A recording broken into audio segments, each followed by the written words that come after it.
আসসালামু আলাইকুম সবাইকে, নুসরাত মিনি কিচেনে আজকে আপনাদেরকে আমি তৈরি করে দেখাবো ডিম আলুর ঝোল। ডিম আলুর ঝোল তো অনেকভাবেই রান্না করা যায়, তবে আমি ঘরে যেইভাবে রান্না করি সেইভাবেই ঘরোয়া রেসিপিটি আপনাদের সাথে শেয়ার করব। আশা করি আমার আজকের রেসিপিটি আপনাদের ভালো লাগবে। তাহলে চলুন মূল রেসিপিটি দেখে নেওয়া যাক। প্রথমে এখানে আমি বেশ কিছু আলু আগে থেকে সিদ্ধ করে ছিলে নিয়েছি, আর এটা দেশি আঠালো আলু। এখন ঠান্ডা হয়ে যাওয়ার পর আমি হাত দিয়ে ম্যাশ করে নিচ্ছি। একেবারে ম্যাশ করে ফেলা যাবে না, কিছুটা গোটা থাকবে, গলে যাবে। এইভাবে আলুটাকে আমি সম্পূর্ণভাবে ম্যাশ করে নিব। আমার আলুটা ম্যাশ করা হয়ে গিয়েছে, আর এখানে আমি 4টা ডিম আগে থেকে সিদ্ধ করে খোসাটা ছাড়িয়ে নিয়েছি। এখন আমি চুলায় চলে যাব। চুলায় প্রথমে একটি হাঁড়ি বসিয়ে দিলাম, আর কিছুটা তেল দিয়ে সামান্য লবণ, হলুদ আর গুঁড়ামরিচ দিয়ে ডিমটা দিয়ে দিচ্ছি। ডিমটা দিয়ে আমি খুব ভালোভাবে নেড়ে চেড়ে লালচে করে ভেজে নিব। ডিমটা খুব ভালোভাবে ভাজা হয়ে গিয়েছে। এখন আমি চুলা থেকে ডিমটাকে নামিয়ে নিব। এখন চুলায় আরেকটা হাঁড়ি বসিয়ে দিলাম, আর দিয়ে দিচ্ছি পরিমাণ মতো সয়াবিন তেল, আর এখানে দিয়ে দিচ্ছি 1 কাপ পেঁয়াজ কুচি। পেঁয়াজটা দেওয়া হয়ে গেলে হালকা সফট করে আমি ভেজে নিব। একেবারে বেরেস্তা করব না, একটু নরম করে ভেজে নিব। এখন দিয়ে দিব আদা বাটা, রসুন বাটা আর জিরা বাটা। তারপরে আবারও একটু ভালো করে নেড়ে চেড়ে এটাকে কষিয়ে নিব, যাতে কাঁচা গন্ধটা চলে যায় আদা রসুনের। এখন দিয়ে দিব পরিমাণ মতো পানি শুকনো মশলার জন্য। পানিটা দিয়ে তারপরে দিয়ে দিব হলুদের গুঁড়া, মরিচের গুঁড়া, ধনিয়া গুঁড়া আর পরিমাণ মতো লবণ। তারপরে সব কিছু একত্রে ভালো করে মিশিয়ে নেড়ে চেড়ে এটাকে আমি কষিয়ে নিব।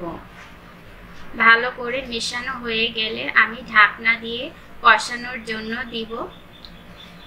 এখন আমি ঢাকনাটা তুলে নিব। দেখতে পাচ্ছেন তেলটা উপরে উঠে এসেছে, আর অফ ক্যামেরায় একবার আমি ঢাকনাটা তুলে নেড়ে দিয়েছিলাম।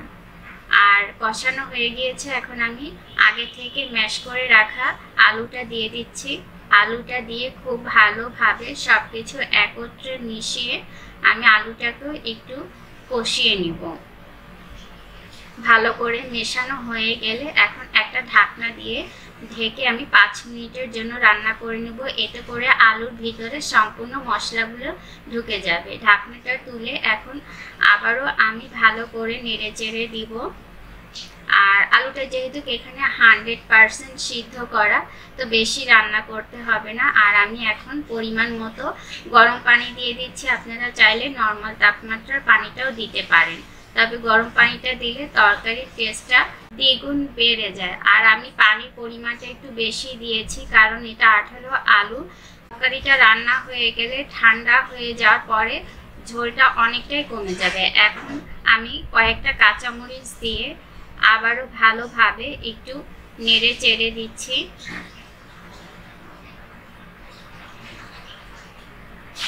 আর এখন আমি ঢাকনা ছাড়াই তরকারিটাকে রান্না করব। এভাবে কিছুক্ষণ পর পর আলুটাকে নেড়ে চেড়ে রান্না করে নিতে হবে। দেখতেই পাচ্ছেন ঝোলের পরিমাণটা অনেকটাই কমে গিয়েছে। আলুটা যেহেতু 100% সিদ্ধ করা, তাই বেশি একটা রান্না করতে হবে না। এখন আমি আগে থেকে ভেজে রাখা ডিমটা দিয়ে দিব। আর তরকারির ঝোলটা অনেকটাই কমে গিয়েছে, দেখতেই পাচ্ছেন। এটা ঠান্ডা হলে আরো বেশ কিছুটা কমে যাবে, কারণ এটা আঠালো আলু ছিল। দেশি আঠালো আলুটা দিয়েই আজকে আমি ডিম আলুর ঝোলটা করছি। এখন আমি দিয়ে দিব কিছুটা গরম মশলার গুঁড়া। তারপরে আবারও একটু ভালোভাবে নেড়ে চেড়ে চুলা থেকে নামিয়ে নিব। আজকে আমার কাছে ধনিয়া পাতাটা ছিল না, তাই দিতে পারলাম না, তবে আপনারা ধনিয়া পাতাটা দিয়ে নেবেন। এই তো, এরই মাঝে হয়ে গেল আমার ডিম আলুর ঝোল। আমি চুলা থেকে তরকারিটা নামিয়ে নিব। দেখতেই পাচ্ছেন মাশাআল্লাহ তরকারিটা কতটা সুন্দর হয়েছে।